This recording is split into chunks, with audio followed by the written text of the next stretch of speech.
Okay, wonderful. Hello, LinkedIn. Good afternoon. Welcome to Talk About TV, where we love to talk about all things experiential outdoor hospitality.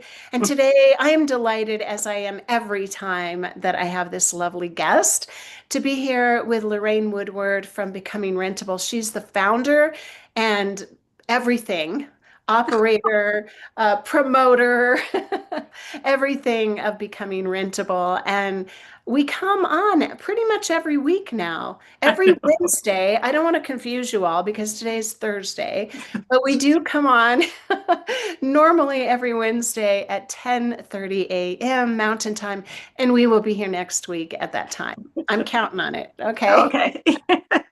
So, Lorraine, I know today we're going to talk about, we have this connection with, of course, Evolve Lodging's accessible retreat, but you have a special topic that you would like to address today. Do you want to introduce that?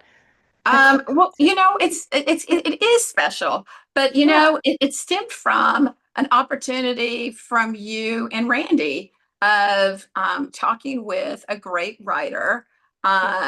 And I Jeff just Kreider, thank you very much because I had a little break a great writer, a there. great Yes, American novelist. that's right. That's right. And we were talking. He's a writer for one of the areas was I think it's Woodall's, and Yes. he's been in the industry for decades. Yeah. Sorry about that, Jeff, but like me, I've been in my field for decades too, which means we're well experienced and our wisdom is awesome. That's right. But so anyway, we met with Jeff, and we were talking about the accessible retreat, accessibility, and we've been active in the short-term rental industry and are now working with Expedia and Verbo and providing education to hosts about what does this mean. So we really want to dive into the outdoor hospitality, our camping communities, our state parks. And what surprised me was Jeff's excitement and support when we got to the area of cognitive disabilities. Yeah. I And know. The whole conversation took a sharp right turn or left turn or whatever over a mountain because we were focused. We always start with mobility, right? It's kind of the default. it, So to share yeah, more with us. so it is the default because when you Yeah. think accessibility, visually, wheelchair. We've got the Right. universal symbol, you go to mobility. And for most Yeah. people, that means wheelchair. For becoming rentable, we've expanded it to say, what about walkers and crutches and canes? And so then, on the offshoot, we said we have a cognitive certification. And he's like, well, tell me more. And he totally went off on excitement of it. And what I think is key about working in this area of outdoor hospitality, in the beginning, 4 years ago, when we started becoming rentable, we did look at this industry, which historically didn't have a lot of focus and interest on accessibility. Now, here we are with a huge company working with and bringing more attention to disability. Right. So we're starting kind of at the same point that we did with this short-term Interesting. rental industry, but now in outdoor space. Mhm. And so when we talked about it, there's always this fear in we call it the STR, the acronym short-term rentals industry. There is a huge fear of the ADA. Well, Yeah. in outdoor hospitality, meaning the camping communities, the RV communities, the state parks, there's a fear too.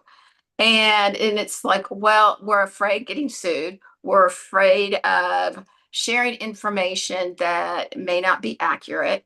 And then it's like, but our camping grounds are not accessible.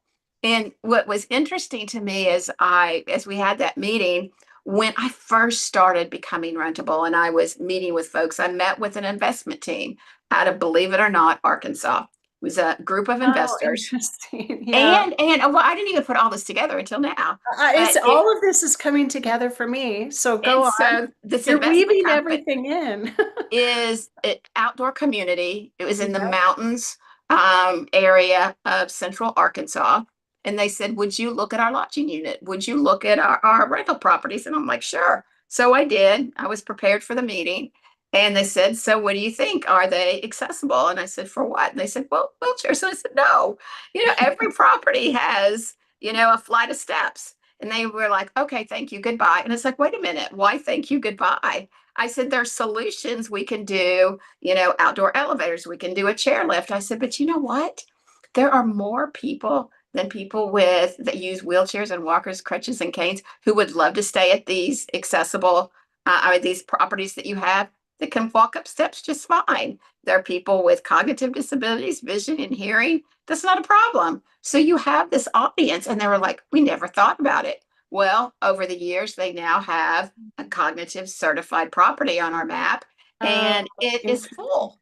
That they were like, because there's not many, there's just not many. And so it was a great conversation. And, we went on to talk about, and you've had recent conversations where the fear factor is still there. Yes. And this idea that we have gravel, so okay, we're going to close the door because we're not accessible. We don't have, we have steps in our cabins, and that's not accessible because there's a mindset on Yes. what accessibility equals. Yes. And Wow. Well, you really brought up all the topics we're going to talk about today into one. I was like, wait, isn't that our second topic? No, but I really appreciate that. I think in the conversations that we have had with people, they love the accessible retreat. And it's crazy how often the next thought is, because we're talking about you're going to get so much attention, so much light shining on you, PR, and all this marketing opportunity, and you're going to be a first mover, etc. And then their next question is, wait a minute, do I want that attention around what they still call, ADA? right, Accessible, or am I going to start getting sued by people? And are they going to look at the rest of my property perhaps and say, well, now you better, put concrete where the gravel is, or a ramp over here, and that they're going to nitpick and really have a magnifying glass on the property. So this is a really interesting thing to talk about. And when I asked you about it this morning, you said, yeah, I talk about this every single day. I mean, it's human nature to go into fear rather than opportunity and service, which is why you're in business in the first place. So what do you have to say about that? Are they going to be, will there be a line of lawyers if no, they go to absolutely the not. accessible retreat saying, No, what no. about this? Again, as we look at accessibility and we identify a short-term rental, the Mhm. ADA does not have specific requirements, and it's not included.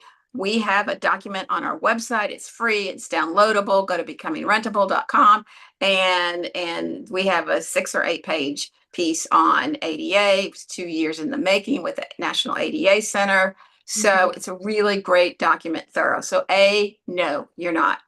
B, let's broaden, open our eyes and look again about the human experience. Yes. We identify, oh, but there's 26% of our population has a disability, but that includes only this age to this age and this condition to that condition. Well, let's look at where we are in life. I am very different where I am today than what my needs were 4 years ago, only 4 years ago. I Mm. could go to our beach house by myself and enjoy my time as long as I wanted. Now I can't go at all by myself. I Mm. need a pal, my husband, somebody that can help me out of bed and do all these things. So my needs are very different. As Mm.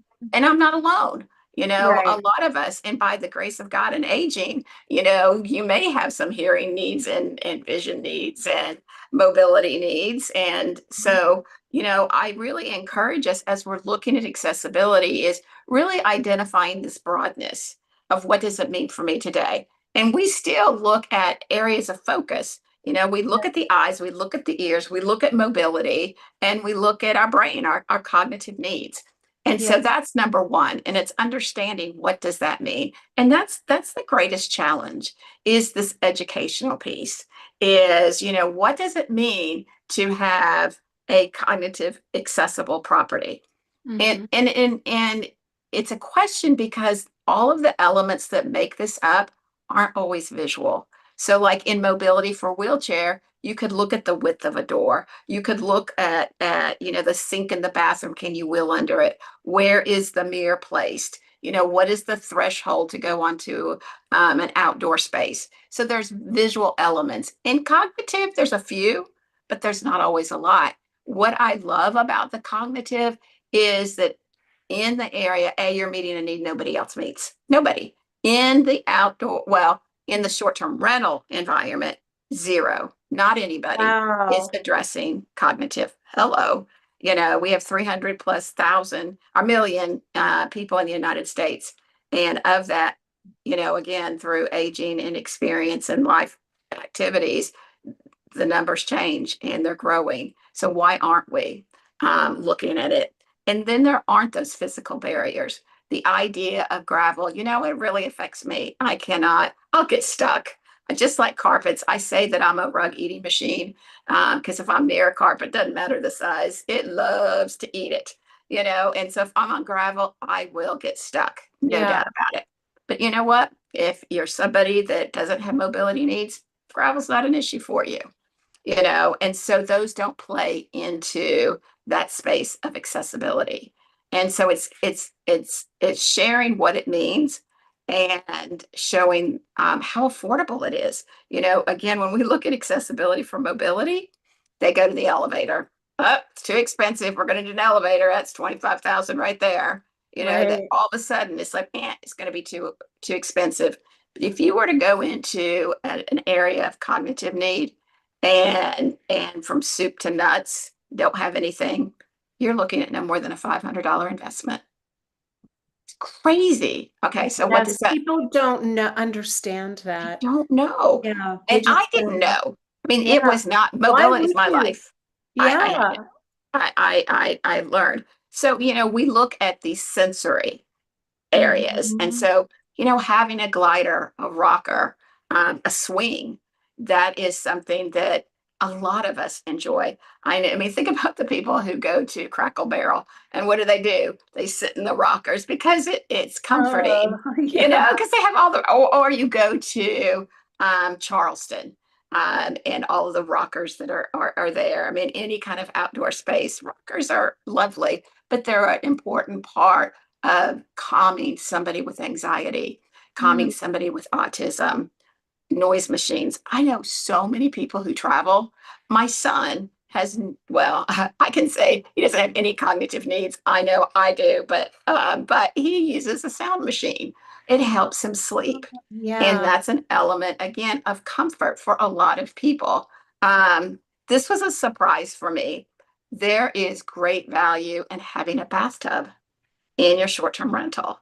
That again, that's another soothing element, a sensory need is that. Mhm. And then for some, muted colors are important. The accessible retreat has you covered on that front. When Randy first we were looking at designs and colors, I was like, Randy, this is boring. This is like I'm like, well, I'm wearing black and white today, but in general, I love You color. definitely are. I don't think I've ever seen you in black and white. I know So, I yeah, don't. usually it's the rainbow. It is the rainbow. I The love color. cheerful. And I'm Yeah. like, Randy, seriously, he goes, Lorraine, we're looking at state parks.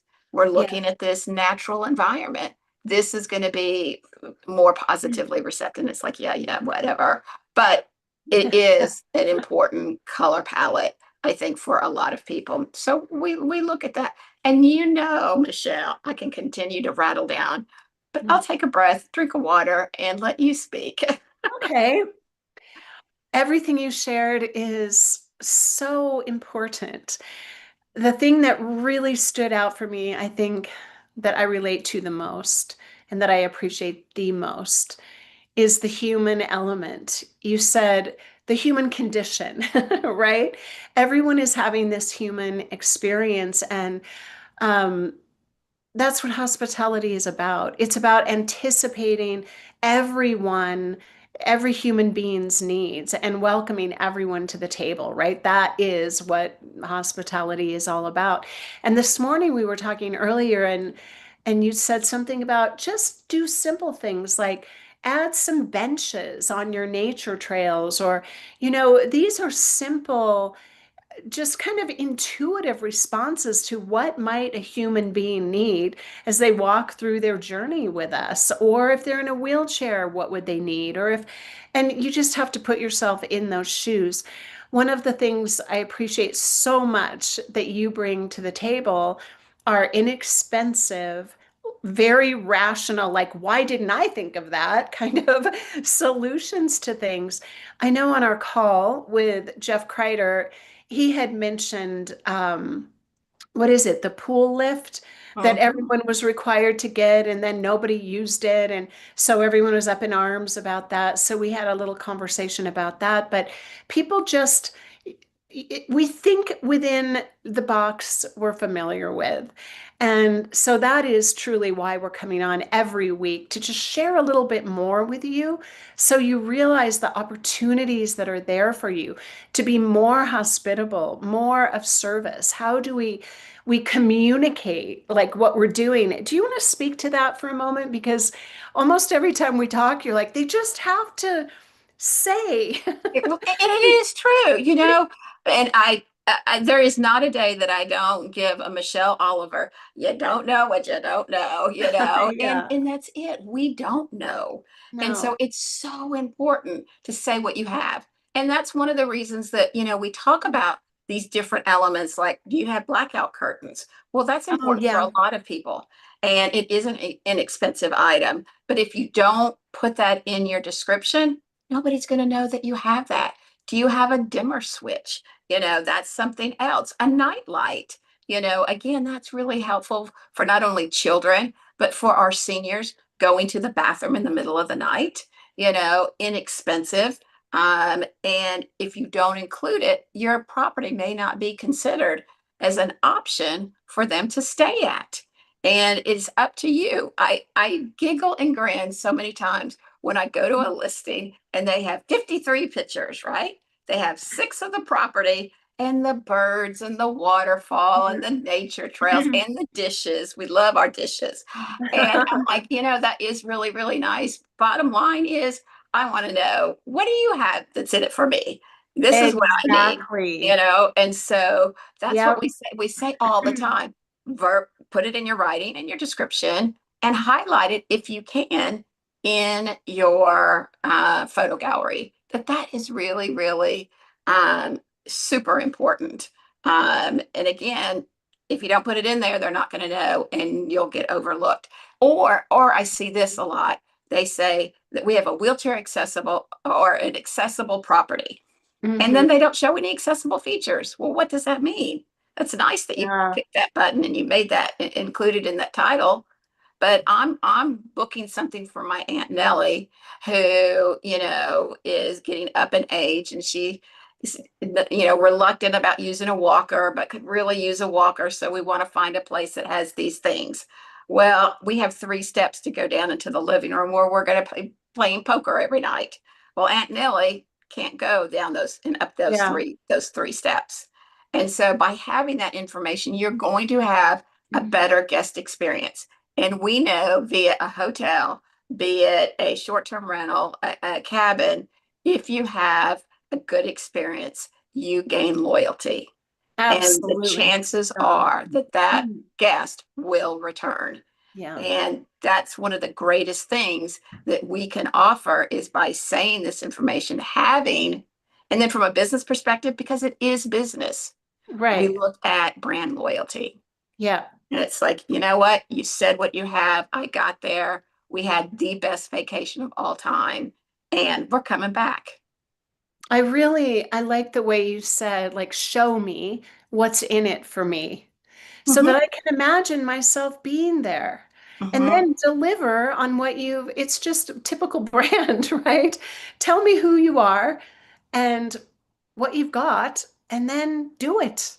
Right. Just over deliver to me, and I will be yours forever. It's simple, right? Well, and it's not even, let's say you may not go back because you're trying to see different places in the country. Yeah, But you know what? Chances are you're going to share it with your friends. that's right. Good And reviews. Yeah, more it, it- visibility. exactly. And so, but I love Jeff's excitement. because it was for him just an area that he's passionate about. But he said in 30 some odd years of working, he's never seen anything about cognitive disabilities. And, it is an easy change. It is affordable, but the people and the benefits as park owners, the features that they could add really will accommodate their guests. I mean, my favorite is for our seniors. Okay, you're going to bring your grandchildren, which is very common, and they want to go swimming. They want to be in the water. Mhm. Okay, but you know what? There's no place to sit, and I don't want to sit on the ground. So put some benches Right. out there. You Right. know, look at that. So many people are going to appreciate those benches. Somebody with autism who, has a little bit of mobility and gets really tired and needs to rest will enjoy those benches. So again, it's looking at things that really does broaden the scope of who will benefit from these features. And you don't have to do everything at one time. That's the other Right. thing. Is, well, Baby it's going to take me steps. 3 years, but it might. I mean, we're a 4-year-old company and we've only got to where we've gotten because it's taken time and we do a little bit each year. And back to the simplicity of communicating who you are and what you do offer there. It's a very simple thing, and people really appreciate it. If, as Mhm. part of your checkout, you are asking them, what else could I have done? What could I have done better that would have made your stay just unforgettable? Taking a just like 2 minutes to ask that, you will gain so much information. Then you can start to build that list of, wow. And then I mean, honestly, there are merchandise opportunities for you in this as well to increase your revenue, be it whatever, towels, sunglasses. I mean, I don't know what it is, depending on your spot. But I think communication is so essential. And again, we don't know what we don't know, so you must ask your guests, what do you need that we could do better? We could do better on delivering. And I think that is so important. There was something else you said. This So we were talking about some of the things for cognitive disabilities. Like you had mentioned earlier, the double lock on the door. Did you talk about that I don't for a think I second? did. Okay, let's So talk a safety's a second huge, about yeah. So it. safety's huge. For all of us. You have small children. They, for some reason, 3 and 4-year-olds, they are escape artists. They know how. When they see Yeah. that bunny, they see that water, they're bolted. They're going outside. And so we look at safety. Well, the same thing is true when we have early onset of Alzheimer's, dementia, when we have people with cognitive disabilities like autism. Again, the idea of they're not afraid to go outside. They just want to go outside and go check out some things. What's the big deal? So as parents, we worry and it's like, that's not safe for you to go out alone. We'll go out, but we're going to go out. We're going to rest for another hour, then we'll go out. So, but having that $5, no more than $10, it can be a slide. It can Right. be a Yeah. chain lock, but that secondary lock gives the parents or the people who are with them that comfort. Okay, Lorraine's not going to go outside and it's going to take her a little while longer to get to that next lock if she can. It's like, dadgummit, it's 5 feet high. I can't get to it. But you know what? Let me see if this ruler will work and if I can stretch up. Let me Uh-huh. get a reacher. And then you're going to go, Lorraine, we're going to wait for another hour before we go out. And that is a huge safety precaution. So we Okay. look at Yeah. inexpense exterior doors. It's all you need. Another itty bitty expense, and it's more of a time. If you want, drill a hole, put a nail in the window. These are called pin locks. You can get the little metal pin lock. I know that when it was 25, I built my first house, and our neighbor was a sheriff. And he Mhm. came over, he said, Lorraine, the safest thing you can do is go to all of your windows because it was one floor, wheelchair accessible. He goes, now drill a hole and put nails in each window, but at different locations. And Mhm. nobody's going to open and get in through your window. Oh, okay. And I thought, okay, that's easy. Same thing here. Pin locks are very common and inexpensive. So safety is something that we look at a lot. You have child-proof cabinets, mechanisms you can use and little locks to lock Yeah. away your chemicals, Yeah. so that safety component is something that's, really, really important. Some people think you need those door alarms. They're really nice, no doubt about it. But what's interesting, I know where I live and I hear the alarms go off. What do? Nothing. Ignore I it. do, Yeah, of and I course. think that a lot of people do. But Hmm. if you physically can't get to something because it's locked, it does give it more Right, secure. you're creating a boundary, right? Yes, A little exactly. precaution. One of the things I was thinking as you were speaking is and I know we have talked about this before, but everything that you do to your property to serve accessibility, mobility, or cognitive also is just perfect for families with young children. And you have mentioned this, but as you were speaking, I was remembering just the stroller issue. Like you couldn't go into like many shops and you don't know until, and you're like, what? You're keeping this? I would have purchased items, but you're telling me I can't bring my stroller in. And there were never enough hooks like on the walls. Like, what do we do with all of these coats and towels and all of that? And I think that that is such a simple thing. I've been in many of these park models at RV resorts where I've wondered, like, my gosh, what if I even had a husband and children here with me? Where would we put our towels? Because there's like one hook in the tiny bathroom, and that can solve so many problems. Is just put a bunch of beautiful hooks in different heights and allow people to organize their items, you know? You have to be really good with the space, as we have learned with you designing this. Lorraine is very particular. Oh, So, I'm very particular, no doubt about it. But you know yes. what?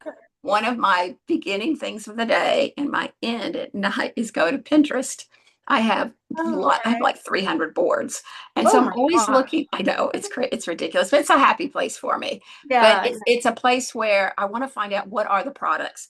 I do yeah. think very broadly. I think about your idea. Like I did a bunch of Lego things because my kids were into Legos growing up Okay. and how you can buy a Lego board, apply it to a wall, and use Lego pieces to create those hooks. And then you create those hooks that meet your space. Again, looking at something in a very creative way.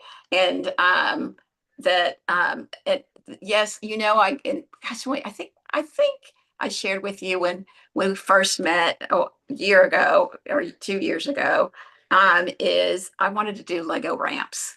There's a lady out of Germany that does Lego ramps and how Remind me about that. I vaguely remember this. So how does so that? there was a lady there is a lady in Germany and she and her friends are all retired. I think they're in their 70s now. And they go out to lunch every Wednesday and they were tired of going to the same places. And they couldn't get to these places because there was one step that they couldn't get their wheelchairs in. And so this lady has a grandchild who loves Legos. So they ended up building a Lego ramp and they tested it out and they ended up building these Lego ramps at these different restaurants so that they could go to more places to eat. Oh, I know that's I so still want to do it a ton. resourceful and creative and colorful. And it brings communities together. And I've Right. got it all mapped out. If anybody wants to work with me, You've got it all mapped I, out the I way, but do because also a it's an choking employment hazard, opportunity man. for people with autism because there's a collection effort. You collect so Okay. many of this and collect that. So you're employing people Oh, with cognitive disabilities. You okay. can bring together community groups. Let's say your neighborhood wants to get together and sponsor a Lego ramp. And then you go and you take it to your favorite place. Like there is a place in town, of course, it's ice cream, and I cannot go in because they have one step. Uh, There's a place at the beach that has the best Italian food. I can't go in. They won't even let me in through their kitchen. And it makes me really sad that there's so many places. It's that one step. And that's why we talk a lot about wow, size one matters. step. One step. Yeah. And their sidewalk isn't there. So you have the one step to the restaurant, then you have a sidewalk, and then you have the curb to the sidewalk. So the ramp can only go so far, which Mhm. doesn't give you the space that you need to go up to a ramp. And so there are configurations with the Lego that you could make it an angled, That ramp. is so fascinating. It It's is. such a Lego's it. I tell you, Lego, call me. I'm just saying. yeah, yeah, yeah. I got it worked out, and it would be fun, and it's educational, and I just love the idea. I think it's a great idea. Thank you. Okay, before we wrap this up, because I know we can talk for hours, and we will be back next week with a different topic. Um, I would like to come full circle, if we could, to the fear. Yeah. Because again, like when you're talking about this and someone that is coming from the inside experience and always looking for creative solutions, and it's really exciting and positive. But often, if you're like a mom and pop campground, all you're thinking about is how am I going to be profitable? How am I going to keep my operations going? And this sounds great, but and then just fill in the blank. We're always looking like where we started from earlier, human nature to think, but what's the downside of this? Like when you're talking about Lego ramps, and I'm thinking if I owned a campground, I'd be thinking, oh my gosh, where am I failing? How do I fix everything? And do I get an accessible retreat? And then how are they going to get around my property and all of that? So again, on your website, you have so many resources. Also, as I know you to be, just open to any conversation with people of here are some ideas, and usually it's been like inexpensive. You've told me about some ramps that were like I don't even remember, off Amazon, that were super inexpensive. So you can buy those ramps. How do you solve the gravel problem with mats? Well, first of all, you look at your space. Okay. Who can access that space? And so that's where again we're thinking differently. We're Yeah. thinking, okay, if we are focused on accessibility and people who are identified with different needs, let's look at our cognitive, our vision, our hearing. They can walk on gravel. That is okay. So why not start with that? Start on what you have. Tell your guests who are looking for places to stay about what you have. It's just sharing of information, plain and simple. If you don't know the restaurant has, or you can change this on your pasta, you're not going to know and you're not going to order that. But if Yeah. you know, it's like, oh, I don't have to just have spaghetti. I can have linguine. I like angel hair even more. And so it's sharing what you have. There's no cost to that. And it's Right. identifying, come to our website, call me up, email me. What do you have? And it's like, okay, Lorraine, I have a ground and I have, this. Okay, let's look at that. And let's Mhm. look at what is it that you have, and let's let's include it in your narrative. Let's show the photographs and extend your reach to guests. And that's where you start. That's it. And all we are asking, beautiful community of outdoor hospitality, is that you show up and learn, ask Mhm. questions, try things. I mean, it's so simple communication. And we often just miss the fundamentals, just the fundamentals that make all the difference in our business because we're out here worrying about everything and immersed, and then we've in operations, and it's a complicated space, and everybody who gets into it thinks that it's easy. And Life is not always easy, but what I complicated. find amazing, Michelle, is hearing you say that people go to, unfortunately, the negative first. Hmm. What is the problem? And yes, you have to find the problem to come up with a solution. I understand that. But Hmm. why is everything a problem? Why isn't it an opportunity to bring more people into your park? Yeah. Because it is an opportunity. It's an opportunity for a lot of different people, and to look at it more in that positive direction and Right. share the information that's going to be relatable to the people who will enjoy what you have and be able to access what you have. Each park is going to be different. And Yeah. there's going to be, different opportunities, and to really focus and look at and highlight what those opportunities are. So there is that right fit. Right. Yeah, and it's just human nature. I mean, the you have to just move out of your comfort zone, and the first step is knowing, is just becoming educated. Yep. And And that's we what's do that happening. every week. I know, every week. Yeah. Okay, great conversation. Lorraine, thank you so very much for your time and expertise and cheerful demeanor and the whole thing. Appreciate you being here. And we're both, I mean, everyone involved in this accessible retreat, we're so excited to finally like have our pricing in place, and we have all these different variations of what you can do in terms of like you were mentioning the color. So if you want to learn about it, just reach out to either of us, and we're happy to have that conversation. Just Absolutely. learn more. All right. It's Thank going you, to be a Michelle. wonderful weekend. It's a holiday weekend. So I hope everybody's going to get outside, whatever that means to you. Get outside, enjoy this beautiful world and the summer, and I'll see you next week. All Okay? right. All right. Thanks, Take Lorraine. care.